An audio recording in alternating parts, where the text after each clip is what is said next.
जी, मैं अब गुजारिश करता हूँ जनाब कैसर अहमद शेख साहब मुख्तसर टाइम के लिए। जी, उसके बाद आप भी। जी, उसके बाद आधा मिनट। जनाब मोहतरम स्पीकर साहब, बड़ा शुक्रिया आपने मुझे मौका दिया।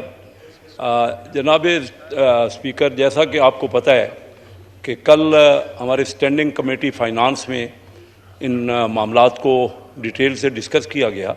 हमने इनवाइट किया था, मैं क्योंकि उसका चेयरमैन हूँ स्टैंडिंग कमेटी का, तो हमने इनवाइट किया था लॉ मिनिस्टर साहब को भी, और ऑडिटर जनरल पाकिस्तान भी थे, अटार्नी जनरल भी थे, हमारे सीनियर कॉमर्स मिनिस्टर सीनियर रहनुमा हमारे नवीज़ कमर साहब भी थे, और हमारी पूरी कमेटी थी। उन्होंने थ्रेडबेयर मामलात को डिस्कस किया। जनाब स्पीकर, मैं आपको पहले भी कई बार आपकी तवज्जो दिला चुका हूँ कि असल हमारे मुल्क में और इस असम्बली के पास ज़्यादातर जो काम है वो फाइनेंशियल मैटर्स का है। हम इधर उधर की बातें करते हैं, ज़रूर करें, लेकिन हम मेंबर्स जो है असल में हमें तजावीज़ देनी है, हमें देखना है कि मुल्क हमारा किस तरह इकनॉमिक मैटर्स में क्या कुछ कर रहा है। आपके सामने है, मैं कई बार अपनी तकारीर में कह चुका हूँ कि 1972 12 नवंबर 1972 में पहली बार चाइना गया। उनके पास कोई गाड़ी नहीं थी, सिर्फ साइकिल थे, मैंने खुद देखा जो उनका। उनके पास ड्रेस नहीं था, उनके पास घर भी नहीं होते थे, छोटे छोटे घर थे जिनमें वो रहते थे। और हमारी शक्ल, क्योंकि टेलीविज़न उस वक्त उनके पास नहीं था और इंटरनेशनल एयरलाइन भी नहीं थी, तो उन्होंने बाहर की दुनिया के लोग ही नहीं देखे हुए थे। तो जब हम बाहर निकलते थे तो 100-200 बंदा सिर्फ हमारी शक्ल देखने के लिए, हम बिजनेसमैन जाते थे, देखने के लिए इकट्ठा हो जाता था। हमने उनको आज मैं बात करूं तो शायद मज़ाक़ करें, लोग हंसें, क्योंकि बात ही ऐसी है। यकीन जानिए कि हम पाकिस्तानियों ने उनको कारोबार करना सिखाया है। चीन की बात कर रहा हूं, जो इस वक्त दुनिया की परचेजिंग पावर पैरिटी में दुनिया की सबसे बड़ी इकानमी है, और दुनिया का उनके पास एब्सोलूट अगर टर्म्स में भी देख लें, डॉलर टर्म्स में भी देख लें, तो सेकंड लार्जेस्ट इकानमी है। सर, बात ये है कि क्या है, उनके यहाँ झगड़े क्यों नहीं होते? उनके यहाँ तो डेमोक्रेसी नहीं है, उनके यहाँ तो इलेक्शन भी नहीं होते। उन इलेक्शन वो सदर का करते हैं, लेकिन वो 120-30 करोड़ लोग आपस में कंसेंसस उन्होंने बनाया हुआ है, तो तब आगे बढ़े ना।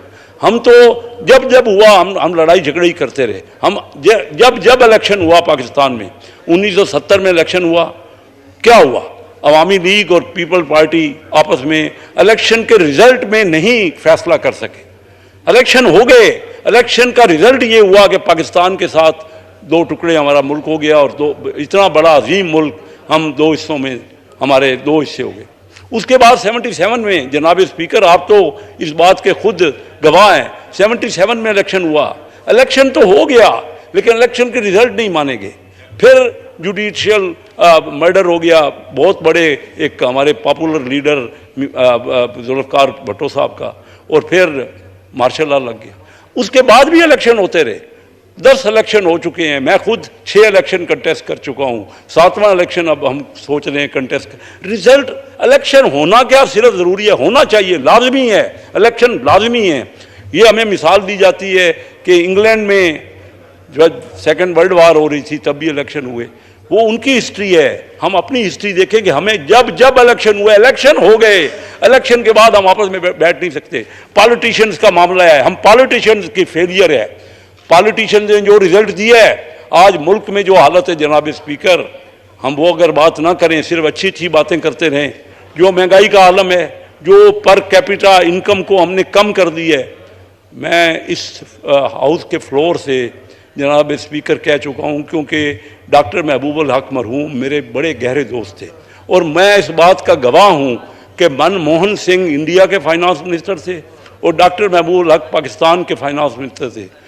डॉक्टर महबूब, ये दोनों आपस में क्लास फेलो थे, और डॉक्टर महबूब हक से मशवरा करते थे मनमोहन सिंह कि पाकिस्तान आगे जा रहा है। पाकिस्तान की करेंसी मजबूत थी, पाकिस्तान की इकानमी, अगरचे इंडिया 6 गुना बड़ा मुल्क था, लेकिन पाकिस्तान से सिर्फ उसकी इकानमी 4 गुना थी, हमारा पर कैपिटल ज़्यादा था। और वो हमसे मशवरे करते थे कि हमने ओपनिंग अप पहले की, हमने अपनी इकानमी को पहले खोला, उनकी इकानमी क्लोज थी। IMF इंडिया को हिंदू रेट ऑफ ग्रोथ कहता था, उनकी यहाँ ग्रोथ ही नहीं थी। और हमारी ग्रोथ उस वक्त भी, मैं आपको पुरानी बातें कर रहा हूँ, सेकंड 5 ईयर प्लान हमारा कोरिया ने जाके लिया, पाकिस्तान आगे बढ़ रहा है और कोरिया ने हमसे, आज हमारे बच्चे वहाँ पे जाके छोटे छोटे जॉब करते हैं और हमने उनको बताया कि प्लानिंग क्या होती है। हम जब तक हम पॉलिटिशियन ये सबक नहीं सीखेंगे, हम आवाम को उनकी बेहतरी नहीं बताएंगे। सर अगर ये बातें करते हैं तब भी पसंद नहीं की जाती। मैं तो ये चाह रहा हूँ कि मेरा मुल्क कैसे आगे बढ़े। मैं इसी अर्ज के साथ 20 साल में चैम्बर्स के इलेक्शन लड़ता रहा। Karachi chamber of commerce industry का 37 साल पहले प्रेसिडेंट बना। मेरा वहाँ ख्याल था कि हम जो बातें करेंगे मुल्क की बेहतरी के लिए उस पर अमल होगा, लेकिन वहाँ भी अमल नहीं होता था। मैंने सोचा कि उस हाउस में जाऊँ जिस हाउस में असल पॉलिसी बनती हैं। जनाब स्पीकर, हमारे हाउस में कोई पॉलिसी नहीं बनती, सिर्फ हमें कह दिया जाता है बजट इस हाउस का प्रीरोगेटिव है। बजट जो है वो सेनेट में भी नहीं जाता, सेनेट के लोगों का वोट नहीं देते इस वक्त। थैंक यू कासिम शेख साहब, थैंक यू सर, आपका बहुत अच्छा पॉइंट है और आ गया माशाल्लाह। पॉइंट ऑफ ऑर्डर पे मैं इतना टाइम नहीं दे सकूंगा, लेकिन आपने बहुत अच्छी बात की है।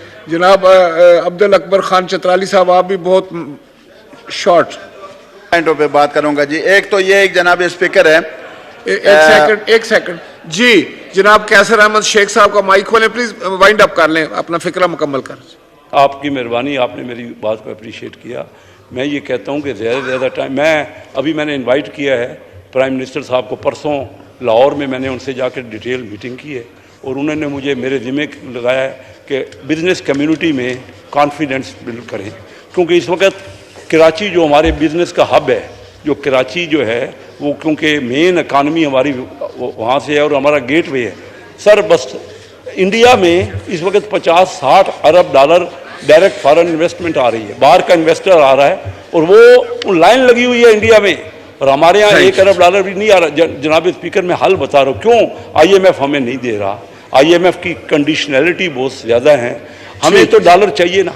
क्यों हम कॉन्फिडेंस क्रिएट नहीं करते, ऐसा माहौल नहीं बनाते कि अगर इंडिया में पैसा आ सकता है तो पाकिस्तान में क्यों नहीं आ सकता। हम जाके हम सऊदीया से कहते हैं, हम चाइना से कहते हैं, हमारे दोस्त मुल्क हैं। जनाब स्पीकर, ये आपका काम है और इस असेंबली का काम है कि कॉन्फिडेंस क्यों हमारे मुल्क पे नहीं आ रहा, हम ऐसा माहौल क्यों बना नहीं पा रहे कि लोग बाहर से पैसा लेके पाकिस्तान में नहीं आ रहे। हमें मौका दें सर। किसी को इस असेंबली के किसी मेंबर के पास तो कोई पावर नहीं।